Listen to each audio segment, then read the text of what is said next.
Seeding of territories, of territory.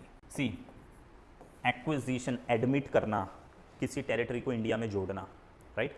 लेकिन इस 2 और 3 में कहीं पर भी हमने ये नहीं पढ़ा कि इंडिया की किसी टेरिटरी को बाहर भेज देना, इंडिया से अलग कर देना। वो कैसे होगा, वो आर्टिकल 1 में, पार्ट 1 में कहीं पर भी लिखा नहीं है, लेकिन ये हमें अलग से पढ़ना होता है, ठीक है। यहाँ आपको 3 चीज़ पढ़ना है।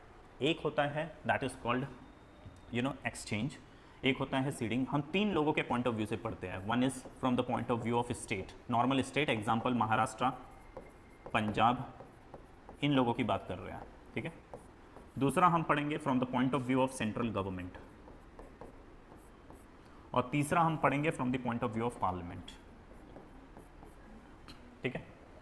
अब आप मुझे बताइए, क्या किसी राज्य के पास यानी महाराष्ट्र, पंजाब, जम्मू कश्मीर जैसे ऐसे लोग जो है, इन लोगों के पास ये राइट है कि वो इंडिया छोड़कर बाहर निकल सकते हैं? महाराष्ट्र खुद ही से एक बिल पास कर देगा और बोलेगा कल से हम महाराष्ट्र इंडिया का हिस्सा नहीं है, ऐसा क्या महाराष्ट्र खुद से कर सकता है? नहीं कर सकता, ठीक है।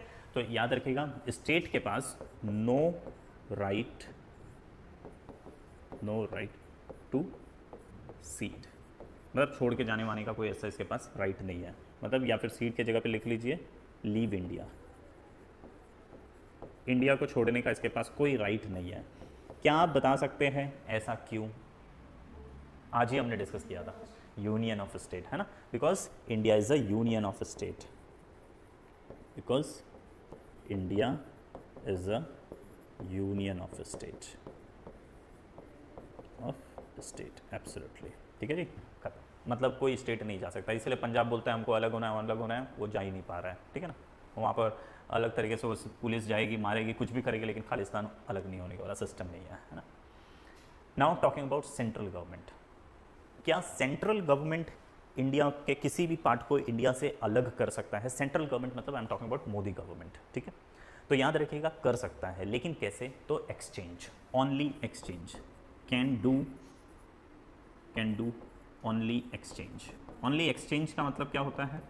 मतलब इंडिया का कोई टेरिटरी किसी को हमने दिया और उतना ही टेरिटरी हमें किसी से लेना भी पड़ेगा। फॉर एग्जांपल पाकिस्तान बोल रहा है कि हमें पीओके चाहिए, तो इंडिया बोलेगा मोदी गवर्नमेंट को किसी से परमिशन लेने की जरूरत नहीं है, पार्लियामेंट से कोई बिल पास नहीं करना है। मोदी गवर्नमेंट ऐसा बोल सकती है कि ठीक है पीओके तुम ले लो और उतना ही इलाके का बलूचिस्तान हमको दे दो। दिस इज कॉल्ड एक्सचेंज, ठीक है। हम किसी भी कंट्री के साथ एक्सचेंज कर सकते हैं। चाइना को बोल देंगे अस्काई चीन तुम ले लो और तुम्हारा चाइना का कुछ इलाका हमको दे दो, ठीक है, तिब्बत वाला इलाका पूरा हमको दे दो। तो this is called exchange. Modi government को कोई बिल पास करने की जरूरत नहीं है, मोदी जी एक ऑर्डर इशू करेंगे और इस तरीके का एक्सचेंज कर सकते हैं। याद रखिएगा, एक्सचेंज में हम जितना एरिया उसको देंगे कम से कम उतना एरिया हमको लेना पड़ेगा, कम से कम उतना, उससे ज़्यादा आप एरिया ले सकते हैं लेकिन कम एरिया नहीं ले सकते, ठीक है। सो अगर this is India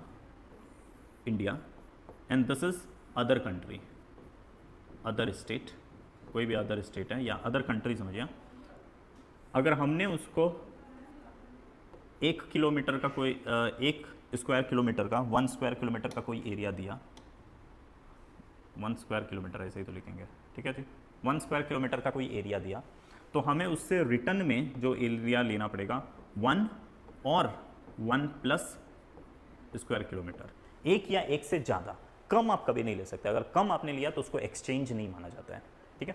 this can be done by the central government.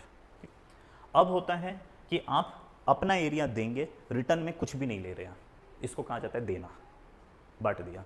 या फिर आपने अपना एरिया दिया और कम एरिया लिया, उसको भी कहा जाता है दे देना, ठीक है।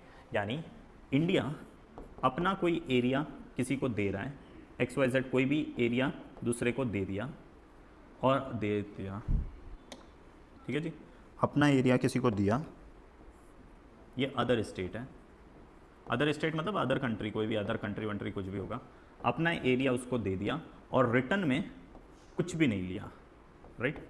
या फिर और लेस एरिया लिया है, लेस एरिया को हमने रिटर्न में लिया है, ठीक है। तो this is not called exchange, this will be called as ceding of territory, ये सीडिंग कहा जाता है, राइट। मतलब आप गिव अप कर देते हैं, ठीक है। ये करने का पावर किसके पास है? तो ये सुप्रीम कोर्ट के पास मामला पहुंचा, बेरूबरी यूनियन केस, ठीक है। ये मैटर, ये वाला चीज कब पहुंचा सुप्रीम कोर्ट के पास? 1960 में ये मैटर पहुंचा। केस का नाम है Berubari union versus state of West Bengal case.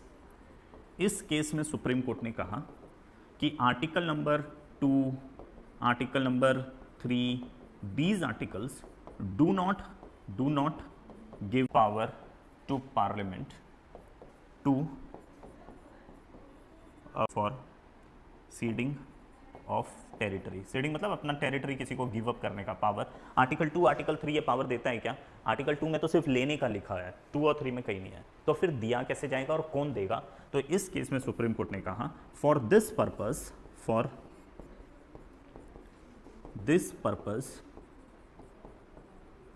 Parliament need to pass constitution amendment bill under article 368।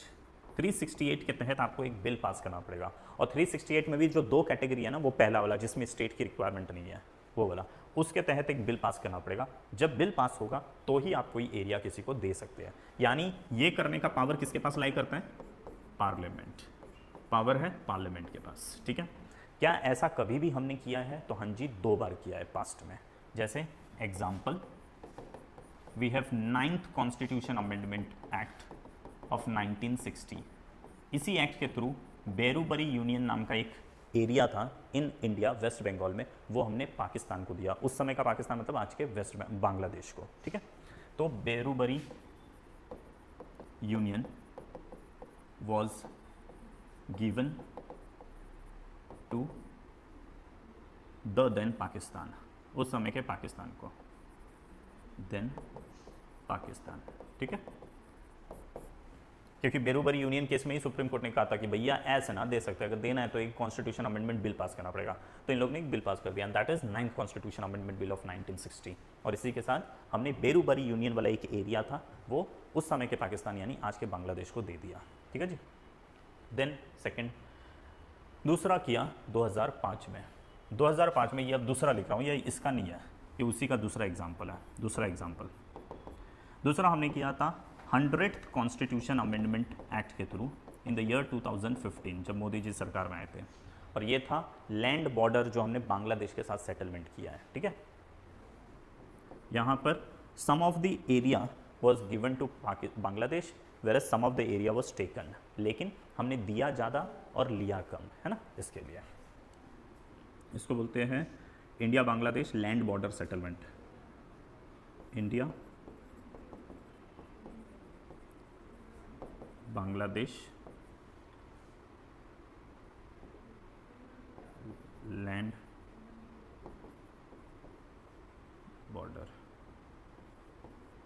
Border settlement. ये बेसिकली और कुछ नहीं, एनक्लेव्स का एक्सचेंज हुआ था, मतलब कुछ गांव का एनक्लेव्स एक्सचेंज किए गए थे।